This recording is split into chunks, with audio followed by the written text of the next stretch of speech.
इचलकरंजी शहर आणि शहापूर परिसरामध्ये गेल्या काही दिवसांपासून घरफोडीच्या घटनांमध्ये वाढ झाली होती. काही दिवसांपूर्वी सावली सोसायटीत राहणाऱ्या महेंद्र यादव यांच्या घरातील सोन्या चांदीचे दागिने चोरट्यांनी लंपास केले होते. याबाबत शहापूर पोलिसांनी गुन्हा नोंद केला होता. पोलिसांनी सीसीटीव्हीच्या आधारे तपास सुरू केला. त्यावेळी सीसीटीव्ही फुटेजमध्ये 2 अज्ञात अल्पवयीन मुलं रात्रीच्या वेळी फिरत असल्याचं दिसून आलं.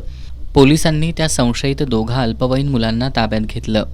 त्या दोघांनी यादव यांच्या घरात चोरी केल्याचं कबूल केलं. पोलिसांनी त्यांच्याकडून 80,000 रुपये किमतीचे सोन्या चांदीचे दागिने, 3 अँड्रॉइड मोबाईल, 1 दुचाकी असा 1,14,000 रुपयांचा मुद्देमाल जप्त केलाय. या दोघांकडून आणखी गुन्हे उघडकीला येण्याची शक्यता आहे.